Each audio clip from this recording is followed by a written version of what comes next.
Welcome back to GODRadio1.com. We are here again for another great interview. This one we're going to call The Legends of the Legends, the hit maker of the hit maker interview, the one that we have been waiting for quite some time.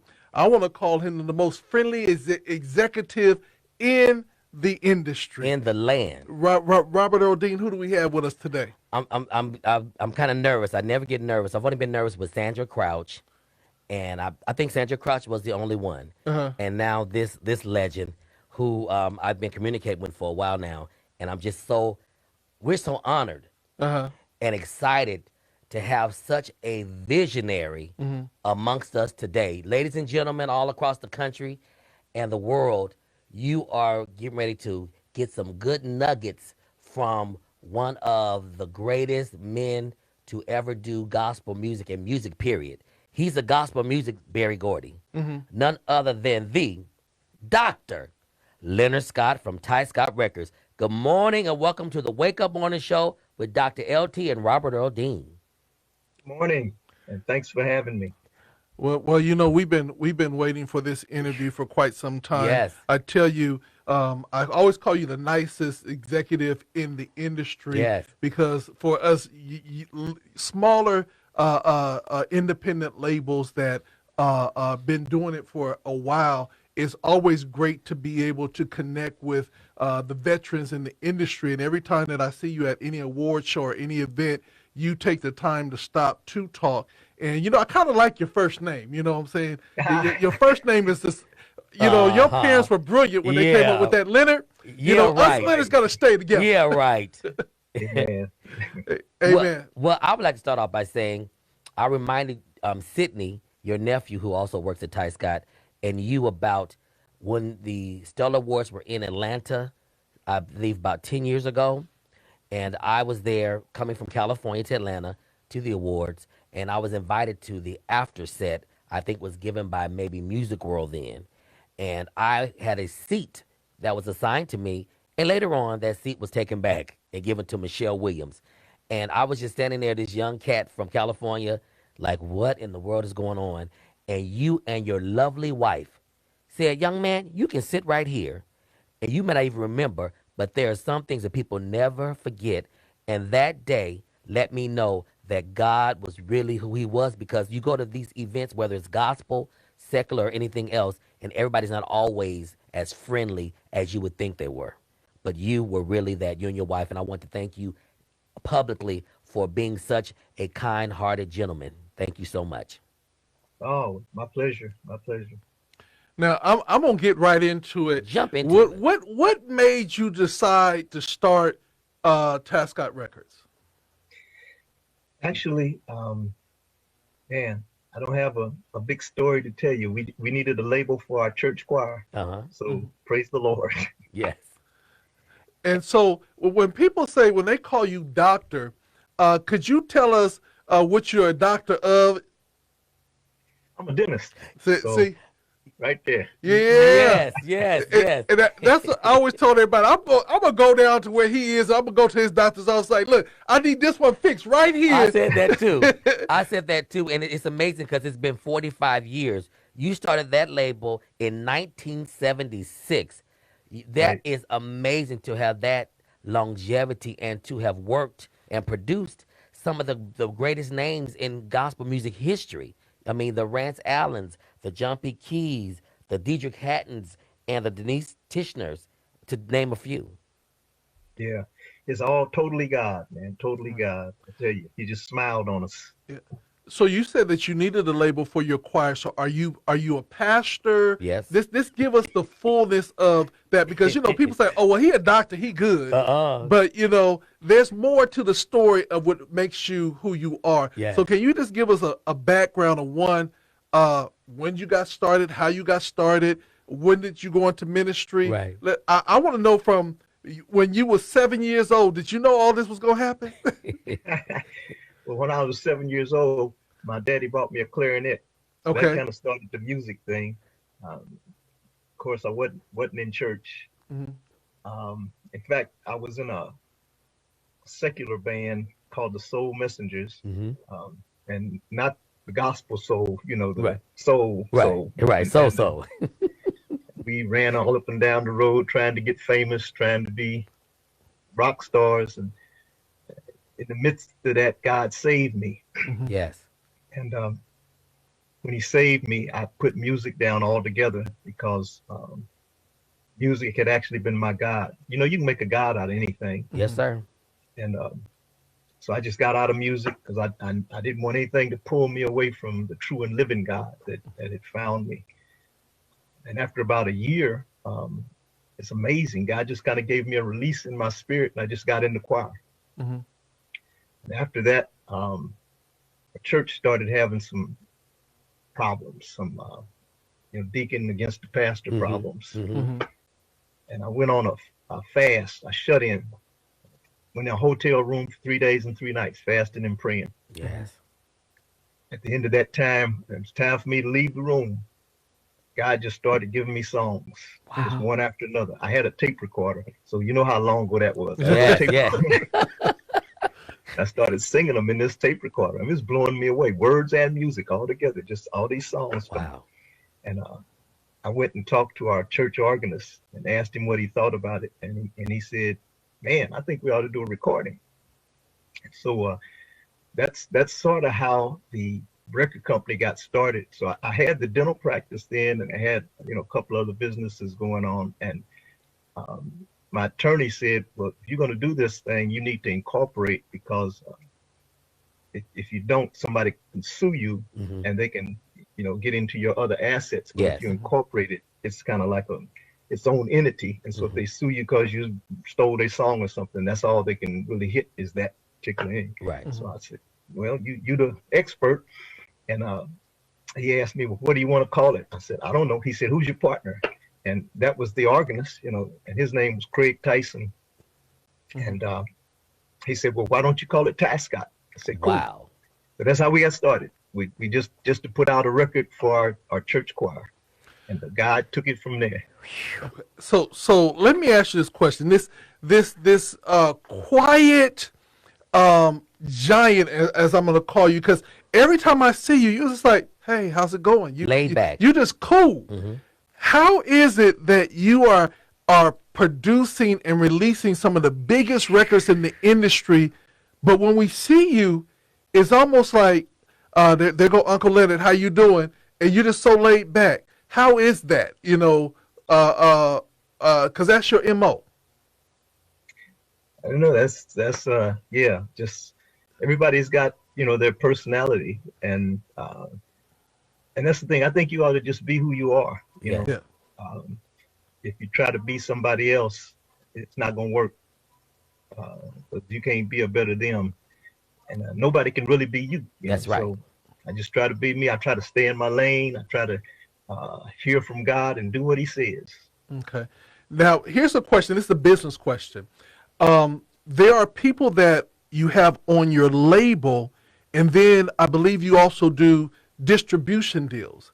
What's the difference in how the approach is when you're signed to Ty Scott versus just signed to distribution? Well, when you signed to Ty Scott as an artist, that's where we more or less control things more, where we're responsible for the promotion and the marketing and all of that.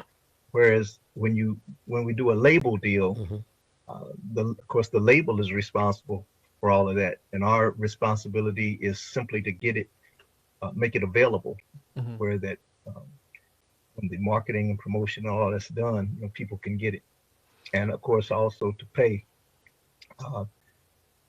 from the places that pay. We have to get that to the label. Right. So let me ask you this question. When you started off in the industry, the record industry made a lot of money. And now today, the industry has greatly changed. How have you maneuvered the change in the industry to still be as strong as you are today? It's amazing. Down through the years ago, when we got into it, of course, it was used to be 45s. I don't know if y'all remember the 45s. Oh, 45, yeah.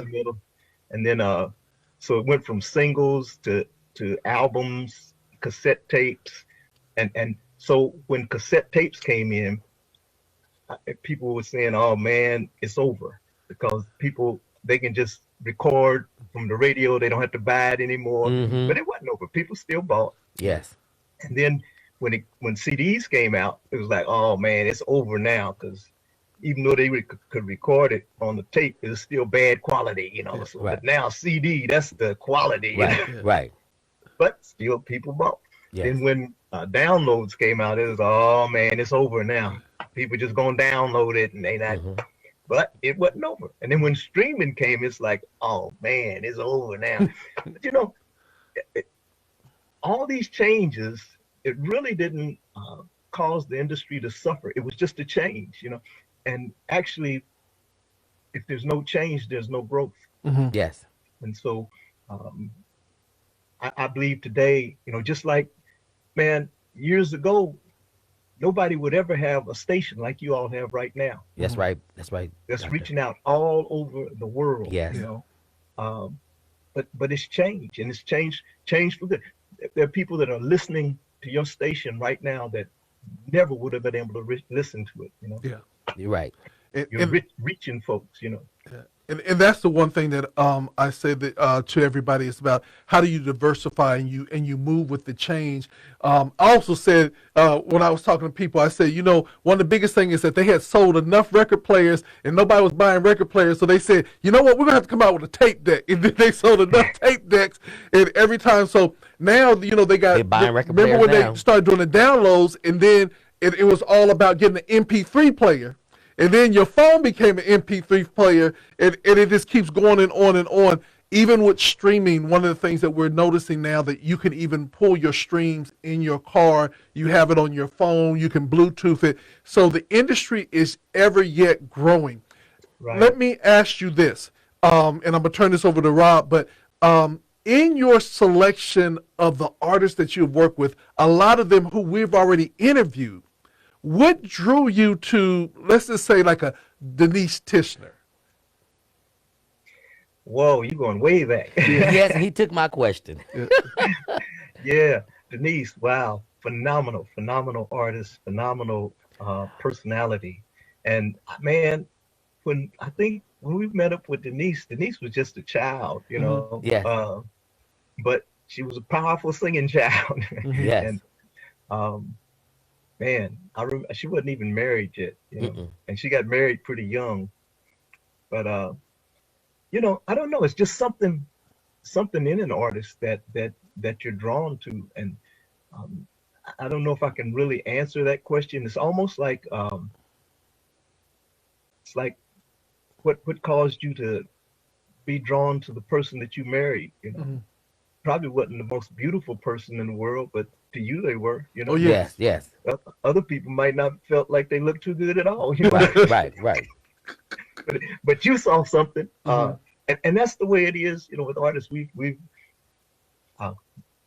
like missed a lot of opportunities with artists that have really soaring high Hmm. because you know we just didn't see it. Right. And on other ones, we saw something that other people didn't see. Right. They rejected. You know, we saw something. Mhm. So I don't know. It's just yeah. It's you see not only talent, but Mhm. there's also personality. Mhm. So many things, business acumen that you look for. Okay.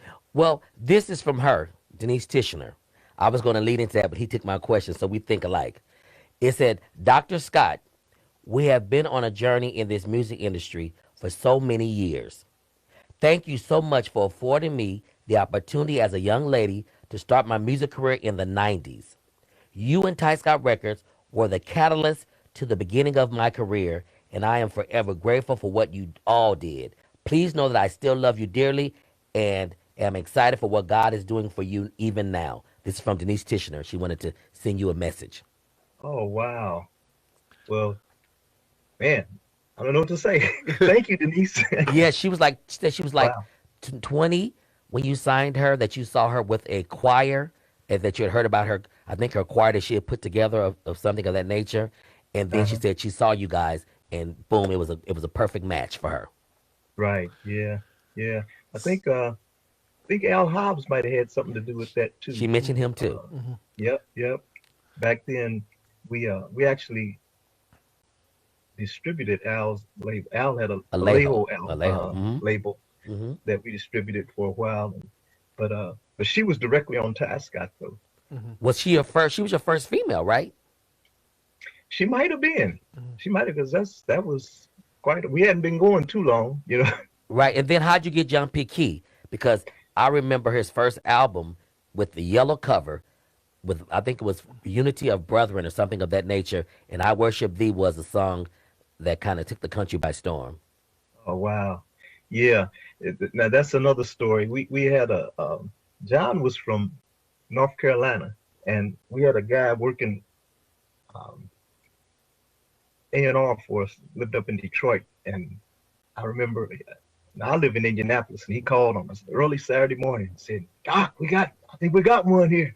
So he had a demo tape, one of John's demo tapes, and he started playing it over the phone, you know. And this was before cell phones. This was a landline, you know? Right. And I listened to a cut. I said, "Man, yeah, okay." And he said, "You thought that was listen to this one?" And he played another one, man. And then he played it. I said, "Man, just sign him, okay?" Right. Oh my. I'm gonna go back to sleep. You know? Right. Right. But yeah, that was how we got John through a demo tape, which is rare. Rare. In fact, John told me later on that other record companies had asked him, "Why didn't you send us that tape?" And he said he told them, "I did send you that tape. I sent every company out there that tape. You had it, you know." Wow. And, but it's hard though. Back then, record companies, you might receive 30 or 40 tapes a week, you know. And you've got artists you got to take care of, and most gospel artists really can't afford to pay somebody just to listen to demo tapes. Correct. Your staff has other things to do. You know? Correct. And so that's how that happened. So let me ask you this in the sense of family business. The family plays a major role. I want you just to kind of run it down, who's playing what in the family, and then I want you to tell me the role that your wife plays. Because I know being an executive in the business, my wife plays a major role. I'm really curious about what Sister Scott plays in the business, because you know I know that she must play a significant role.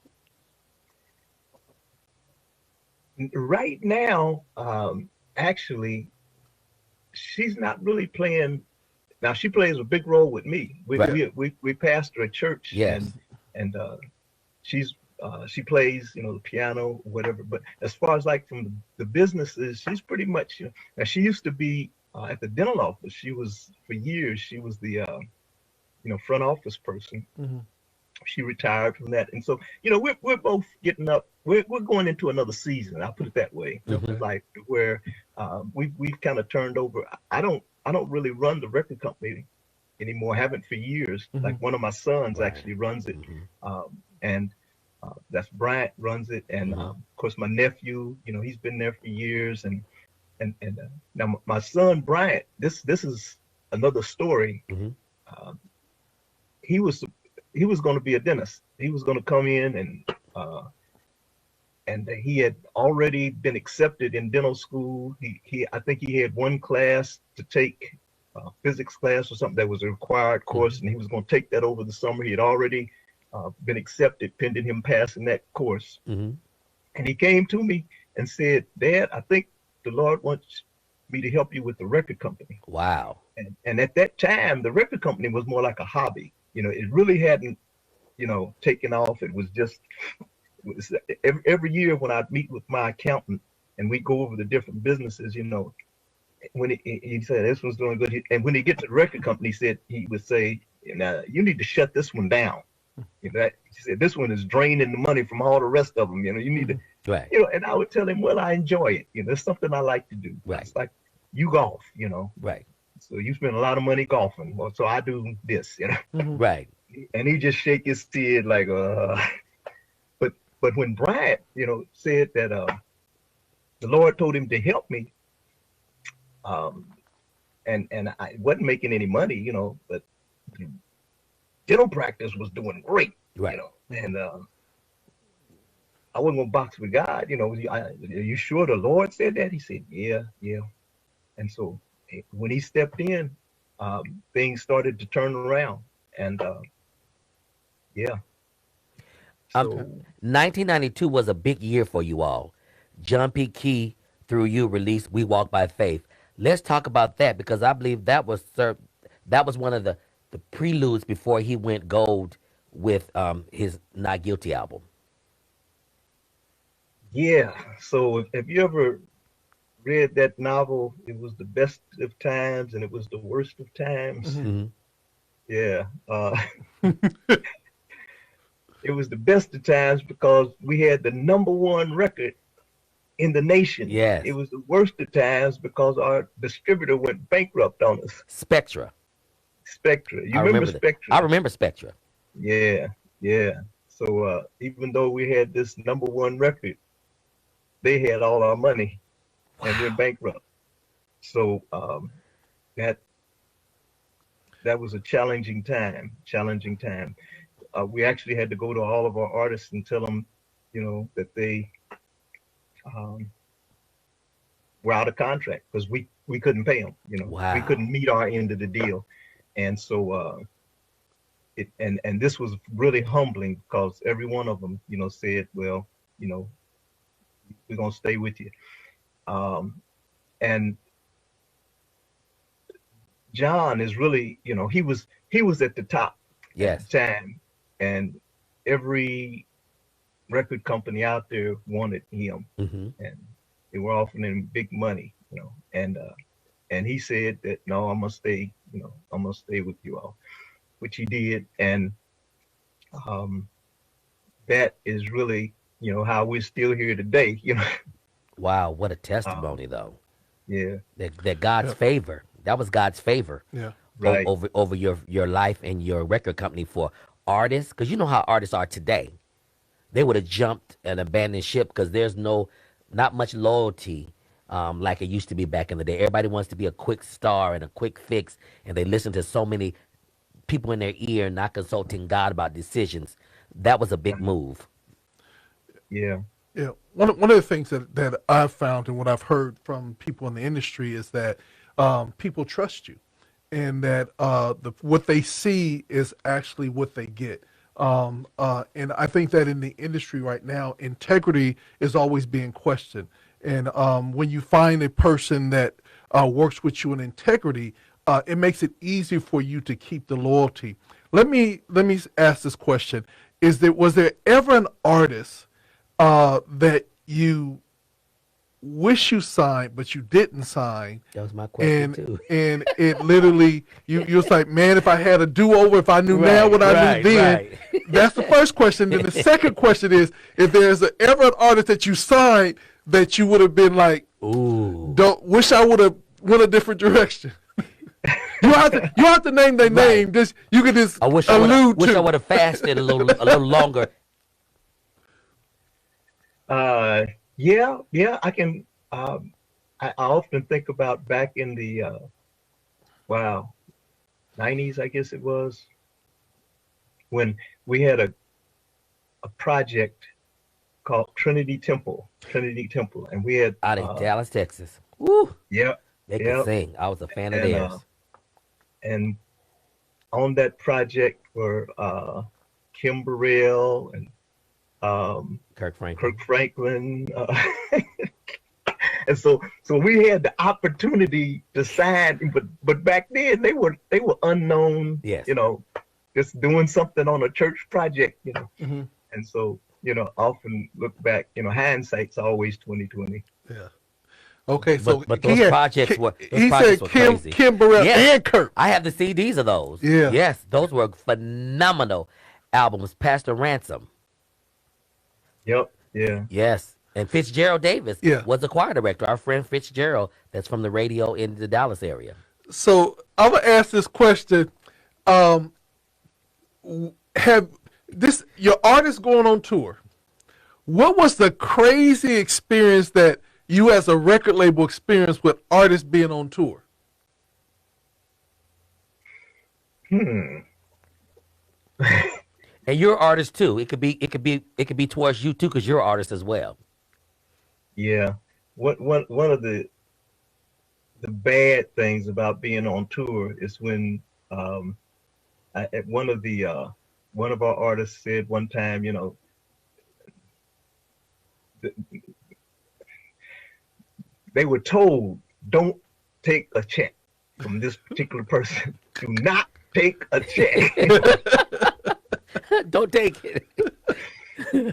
So they get there, and of course, he says, he offers them a check and says, "Don't, it's good. Don't worry, it's good." And I know what y'all have heard, but this check is good, and you I take it know to what the y'all bank. heard. And sure enough, it, It was like basketball, huh? It was sour. It was sour. One of the things I always laugh, both Robert Earl and I grew up in the Church of God in Christ, so Yeah. we've always been ministering and performing since we've been kids. And the business itself, has always at some point shocked us because we saw the secular side of the business, but we thought it would be different in the gospel genre of business. Tell me, how have you navigated the keeping integrity and also still handling a business that still has the kind of corrupt vibe as the secular? yes. Business in the Bible says, business be men. Mm-hmm. So you have to take care of business, but I believe that there should be some integrity there, and there's integrity on both sides. There's integrity on the secular side, and there's integrity on the gospel side, and there is a lack of integrity. It just depends on who you're dealing with on both sides. So you try to hook up with the people that have integrity and stay away from the ones that don't, if as much as you can. Mm-hmm. So one of my questions I want to say, I feel like Ty Scott has God radio on speed dial, because it's like we have not gotten one project from you that doesn't go in rotation. How do you keep, and this is funny because our program director listens to everything, and she's like a stickler, and she just came out with a list today of new or projects that we can play that she's endorsing. And I'm like, okay, Ty Scott. I'm like, so how are you continuing just to drop hit after hit For after years, hit for years? 45 years of it. Praise the Lord. Yeah. I tell you, we try to listen too, but to be honest, we feel like everything we put out is hit, Right. but a lot of times what we put out doesn't hit. Unfortunately, Right. we wish that everything did hit, but sometimes they don't hit because they don't get on that list you just said right there, and so you don't realize that they didn't hit. Right. And bottom line is, and we used to think also that radio created hits. Of course, radio does have a big part of it, but it's really the public that makes hits. Back in the day, they had what were called turntable hits, but nobody made any money on turntable hits, Right.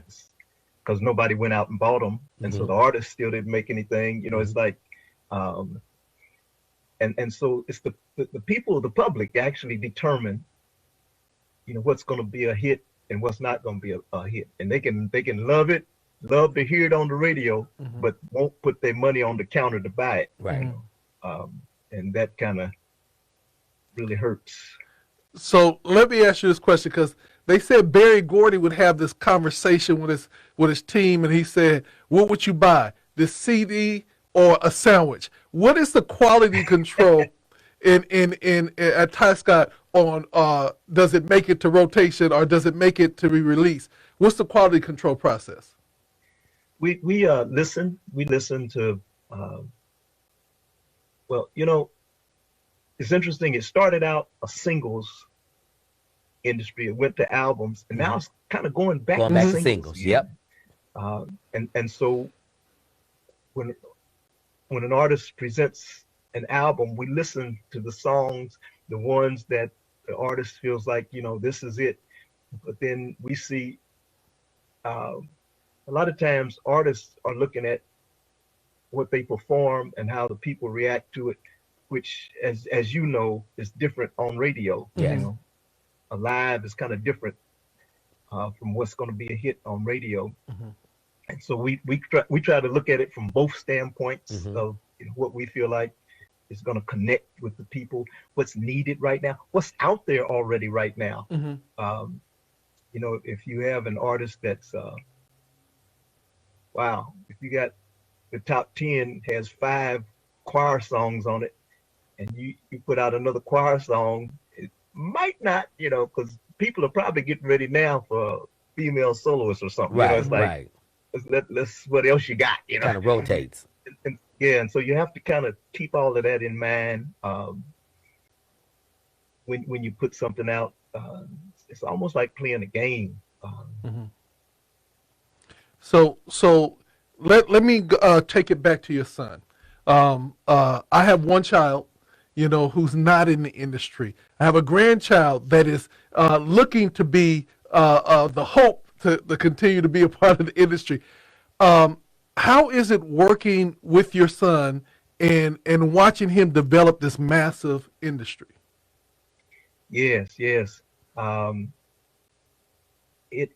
awesome. I tell you, the Lord kind of let me know that He had anointed him to do this, to do what he does.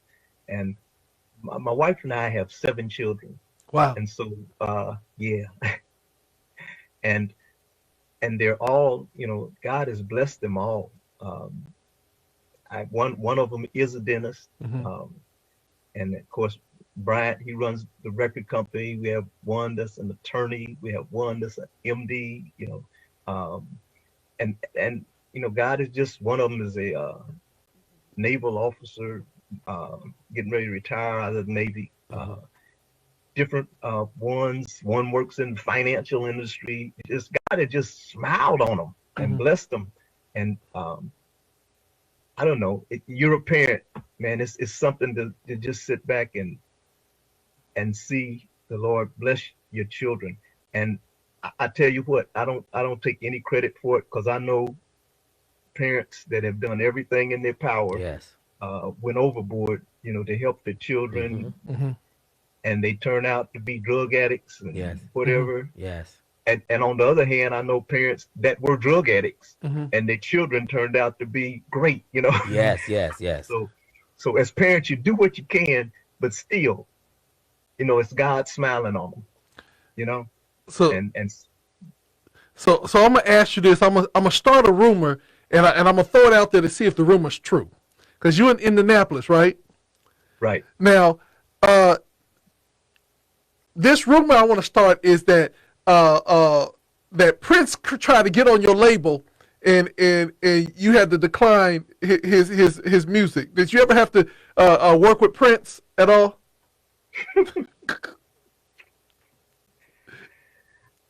That is a very interesting man. Where did you get that from? This your location? Prince is in Minneapolis, not Indianapolis. Oh, Yes, see, I thought he correct. said it. No, okay. It's in Minneapolis. Well, see, They call it the but Minneapolis since I Sound. started the rumor, Right. Since I started See, the that's rumor, how rumors get started. have you ever had a meetup or an opportunity to work with Prince? No. I mean, I've been in a room with Prince before, years ago at a convention.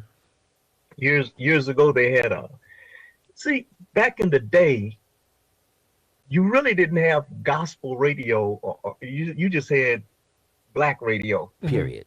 And the same stuff was played. The R&B, they played gospel early in the morning, Right. and on Sundays. Yes. And then R&B, the rest of the time. Right. And so the conventions were the same. I mean, the same people that played the R&B were playing the gospel. And so that's who you had to. And so at the conventions, they wouldn't have too much as far as gospel, as far as like at the convention people, but they would have like R&B artists like James Brown and so we went at one of those conventions and Prince came into the room, and very inconspicuous, they didn't, but we looked around and he was standing right there next to us, so but as far as like knowing him or anything, not really.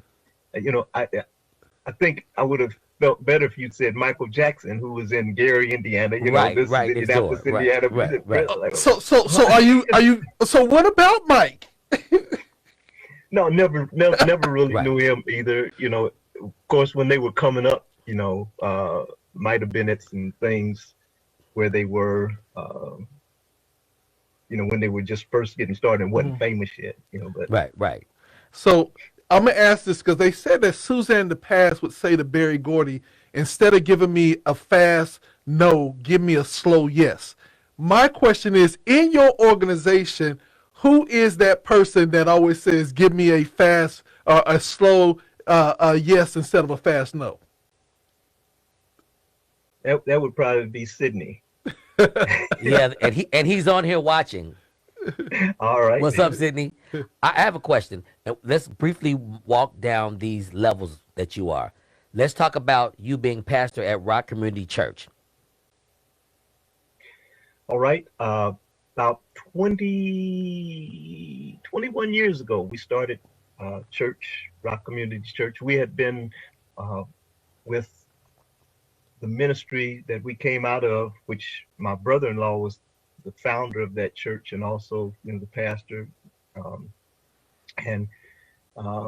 So I was the worship leader at the church and very involved in it. I think I was even the treasurer at the church. And a large church, seat 2,200, Wow. And in its prime, the Lord, told me to start a church. And I went to my wife and told her, and she said, I don't know about that, Right. because her brother was our pastor, Right. Oh. and so, I felt okay because, I was comfortable. I'm all right. Right. I'm doing good. Right, We in this huge ministry, and doing awesome. And so I was cool, like, okay, well, but then a couple of days later, she came back to me and said, the Lord dealt with me on that too, Wow. And so we made an appointment to go speak to the pastor. And I had, I was close to him and I knew I had seen young ministers come to him and say, Right. I want to start a church. And he would say, all right. He was old school. He said, I'll tell you what I want you to do. I want you to go clean that toilet over there. And I mean, he was just like, brush him off or whatever. And so I figured, he's going to do the same thing. And we went and sat down with him and he said, okay. And this is what he said. He said, you know what? A lot of ministers come to me and say something like that, and they haven't even been faithful here. Wow. He said, y'all been faithful. Let's do this thing. Blew me away. Took me out of my comfort zone, man. I'm like, oh no, what am I gonna do now? Right. He gave me an answer. Now I don't know what to do. Okay, let's talk about you being a 3-time author. You've written 3 books: Soaring with Eagles, Be Lifted Up, and The Ultimate Boost from Within, 31 Days of Health, Wealth, Wholeness, and Happiness. Let's talk about the author. Yes. So the Lord dealt with me about writing a book, and I didn't know where to start. I didn't know what to write about, anything. I just know God said write a book. And so I went to an individual who was a writer, and she told me, well, maybe he wants you to write about you. So start recording things in the tape recorder, and we'll go back and listen to them. And here's the deal. I would go to conferences and revivals and things, and where they have a prayer line, I'd get in the prayer line, and when I come up to the minister would say, God said, where's the book? I'm like, oh Lord. And so I knew I had to get this book. And so before I got the book done, I went to this minister was from out of Texas, and he said, God said, where's the book? And he said, you got 10 more after that. And I hadn't even written the first one yet. Wow. And so I got 10. I better get started. And so I started that, and I found out that as I took a step, as I went forward, then God would start to show me more. But it was like, until you go, I'm not going to really show you anything, you know. And that's where faith. That's how faith works. You got to step out into the deep, Mm-hmm. and then God will open up more to you. He'll show you more and show Yes. you more. And so when I started, you know, and I thought it was going to be about me. It wasn't about me at all. Wow. Um, the first book, Soaring with Eagles, was actually a primer for Christianity. I noticed as I started pastoring that there are a lot of people that, when I was young, everybody went to church. Yes, sir. Mm-hmm. Church was just a part of our lifestyle. Mm-hmm. Even if you wasn't saved, I can remember times before our parents, you know, were saved, they still went to church, Mm-hmm. Right. and they'd be out partying all night on Saturday, Yes. and get home Sunday morning and wouldn't go, but they would send us. Yep. Mm-hmm. They'd send us down to the corner church. Y'all going down to Sunday school. Mm-hmm. Mm-hmm. And it was part of our lifestyle. Right. And then, but when I started pastoring, I found out there's a lot of people that God was saving that didn't have a clue about church. Wow. Mm-hmm. They never went. Their parents never went. You know, wasn't a part of their life. And so they were getting saved, but they didn't have an idea. You know, you start talking about the blood of Jesus, and they don't have what are they talking about? Right. And so that's what the book was, sort of like Christianity 101, just to kind of explain about what is prayer, you know, Right. who is God, who is the devil, you know, Yes. is the devil real? You know, just a lot of things that you all, you know, y'all have Kojic background, Right. so I know y'all know that stuff in and out. Right. The foundation. Yeah, but people don't know that, and so that's what that first book was about. The second book was about worship. After I got the first one done, I tell you, it was a lot easier to do the second one. Mm-hmm. And I taught principles of worship at a Bible college for a number of years, and I never could find one text that said everything I wanted to say. So I took all my lecture notes and put them together and came out with Be Lifted Up, which was about worship, principles of worship, why we lift our hands, you know, Yes. why we dance, is dancing biblical, you know, just a lot of the worship type questions. And then the last book, the third book, is the health and wellness book. Mm-hmm. So I, you know, being a dentist, bringing all that into the aspects of health is more than just physical. Right. It's also mental, emotional, spiritual, financial, relationships, health, you know, healthy relationships. And so I'm actually working on my fourth book now, which deals with our senses. We have, you know, we think of having 5 basic senses: sight, hearing, tasting, touching, and smelling. But in reality, we have 15 senses, because each one of those 5 are more than just physical. Mm-hmm. We also have our soul senses, and we have our spiritual senses, Mm-hmm. where all of those operate in those areas also. So, yeah, it's an interesting right. So I'm going to ask you this question, and it's a dentistry question, because I think that a lot of people, especially in the church, are looking for quick and easy ways. I've been seeing them advertise on TV these like Invisaligns or things that that you can order by taking your own mold and order to straighten your teeth. And a lot of people are doing that. Is that really safe for them to do? Because it would seem like they would need some type of medical assistance Professional. to really make the decision if it's even good for your teeth to go through that. Yes, I would be very careful with that. We've had a number of people that have come to our office, you know, to get straightened out from those things. Botched up. I guess some people may be having success from it, or it would have shut down a long time ago. Right. So somebody must, but some people are not, because they're coming to our offices, you know, wanting to Yeah, to and the get reason why I fit. ask that, because it seems like sometimes in the church, we look for these quick fixes and don't realize that there's a process to everything. And it's a process of being saved. It's Oh a yeah. process of a living right. And so I think that it's so important that we, as a community, put out the information to really help our community. So I'm gonna ask this: you're a pastor, you're an artist. We are going through the pandemic and social unrest. What is your message, and how have you dealt with this season that we're going through? Oh man, it's really you're right. It's a trying season. The pandemic and the social unrest. And my message is, I believe and I know we're closer than we've ever been to the end. Mhm. Jesus could come anytime. Hmm. Jesus could come anytime. And my message is, just be ready. Because Amen. here's the deal. You can get your sight off of the main deal on Hmm. the other stuff Hmm. Hmm. and not be ready when he came, Yes, sir. like those virgins, Yes. the 10 virgins that they were all virgins, y'all. Hmm. They were all virgins. It Yes. wasn't like they was messed up, but they was asleep. Right. And then all of them was asleep. But some of them had some of the spirit left. I mean, they had some oil, Yes. Yes.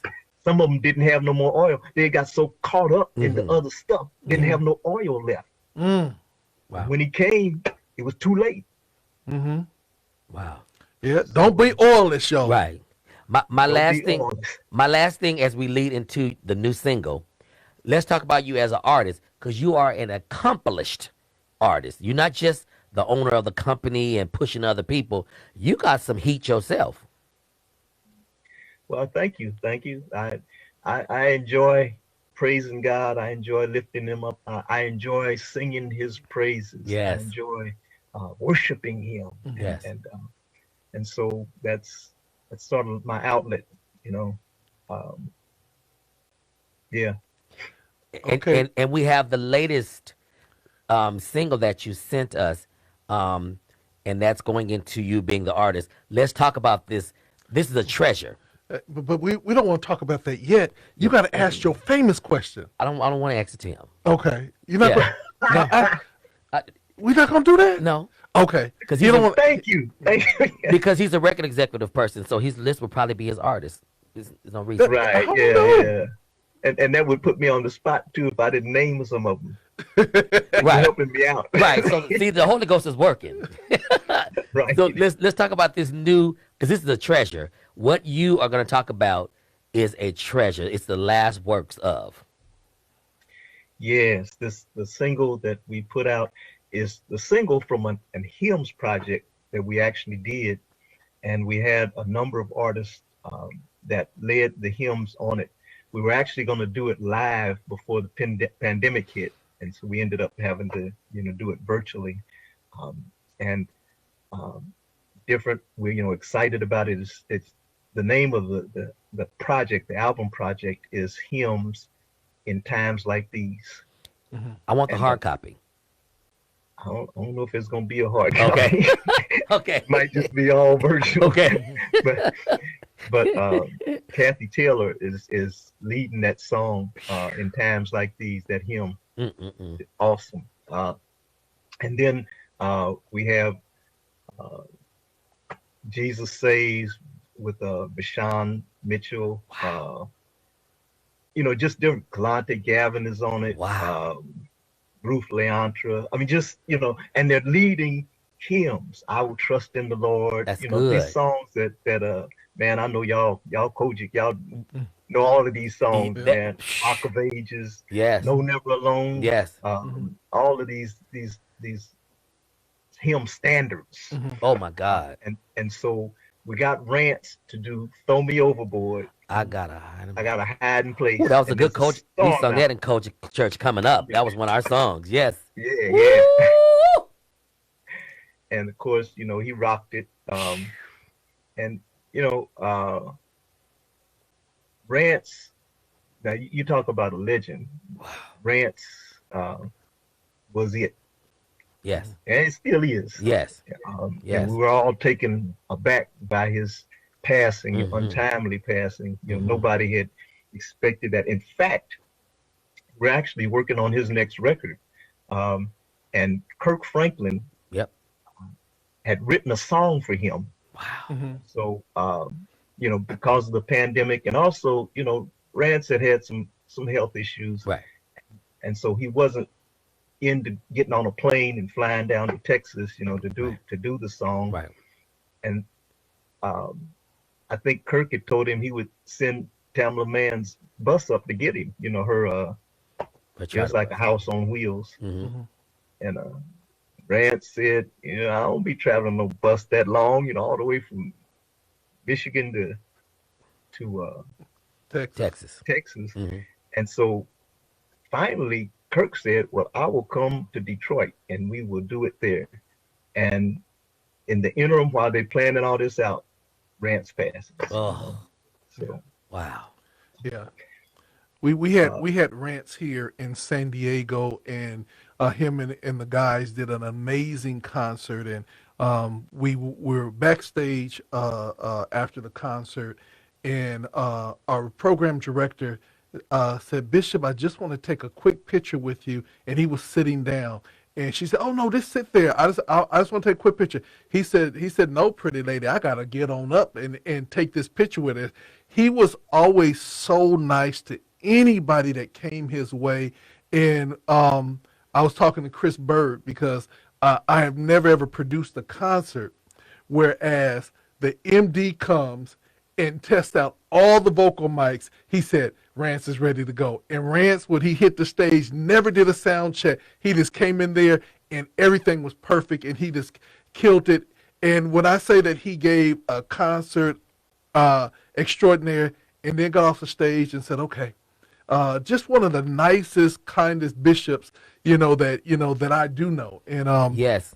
we definitely miss him. And it's going to be hard to find another Rance. oh yeah, you're not gonna find another You're not gonna Yeah, Rance. find one of them. And Yeah. my fond memory of him was being in my college choir, the University of Arkansas at Pine Bluff Kojic Club Choir, and he was kind enough to host us on our tour because we did a tour every spring break. These young people would raise money, and we would go across the country proclaiming the good news of Jesus Christ. And I remember going to his church and with Chris Bird before he was married to his wife now, and they were so kind to us and hosted us and fed us and treated us like we were really somebody that stood in my mind for years. Wow. Yeah, he's a good guy, man. Yes, yes. Just well, all around good guy. And thanks, Sydney, for setting this up, your nephew Sydney, and we'll have him on the show this coming up Friday. Cool. Wow. so Yeah. Dr. Scott, I want to say on behalf of GOD Radio and for all of us executives that are in the industry, those that have, we look for leaders and role models. I want to thank you for being that role model to so many of us. Thank you so much for your kindness and Oh, yeah. your ability to take projects to the next level. Yes.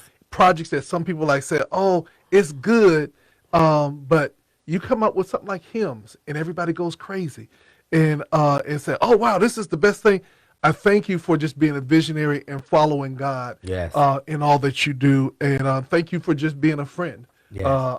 Every time we said it, I want to make sure you had any final words before we bring and introduce to the people that we've been playing, Bishop Ransout and Bishop Leonard Scott, the Throw Me Overboard. Yes.